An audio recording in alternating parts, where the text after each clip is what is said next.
സ്വാമി വിവേകാനന്ദൻ പറഞ്ഞ 10 കാര്യങ്ങൾ. ഉത്തിഷ്ഠത ജാഗ്രത.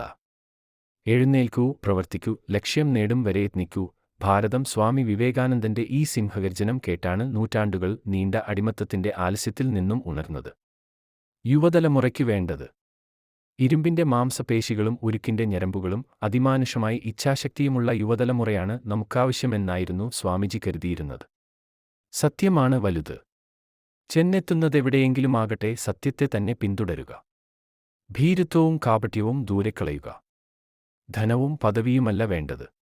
ധനവും പദവിയും അധികാരവുമല്ല ആവശ്യം, ഹൃദയശുദ്ധിയാണ്. മതവും വിദ്യാഭ്യാസവും. വിദ്യാഭ്യാസത്തിലൂടെ മനുഷ്യനിലെ പൂർണ്ണതയെ വെളിപ്പെടുത്തുകയാണ് ചെയ്യുന്നത്. മതമാകട്ടെ മനുഷ്യനിലെ ദൈവികതയെ വെളിപ്പെടുത്തുകയാണ്. ജോലി ചെയ്യേണ്ടത് എങ്ങനെ? അടിമയെപ്പോലെയല്ല ജോലി ചെയ്യേണ്ടത്, യജമാനനെപ്പോലെയാണ്. അവിരഹിതമായി ജോലി ചെയ്യുക, പക്ഷേ അടിമയുടെ ജോലിയാകരുത്. ധീരന്മാർക്കുള്ളതാണ് ലോകം. ഈ ലോകം ഭീരുക്കൾക്കുള്ളതല്ല.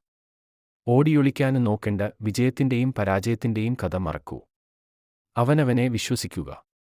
രാഷ്ട്രങ്ങളുടെ ചരിത്രം നോക്കിയാൽ നിങ്ങൾക്കൊരു വസ്തുത കാണാം. അവനവനിൽ വിശ്വസിക്കുന്ന വ്യക്തികൾക്ക് മാത്രമേ ശക്തിയും മഹത്വവും ലഭിച്ചിട്ടുള്ളൂ എന്ന്. സ്വാമിജിയുടെ ലോകം. വേദങ്ങളും ഖുറാനും ബൈബിളും സമഞ്ജസമായി സമന്വയിച്ചിരിക്കുന്ന ഒരു ലോകമാണ് ഞാൻ വിഭാവനം ചെയ്യുന്നത്. ഈശ്വരവിശ്വാസത്തെക്കുറിച്ച്. വിധവയുടെ കണ്ണുനീര് തുടയ്ക്കാനും അനാഥന് ആഹാരം കൊടുക്കാനും കഴിയാത്ത മതത്തിലും ഈശ്വരനിലും എനിക്ക് വിശ്വാസമില്ല.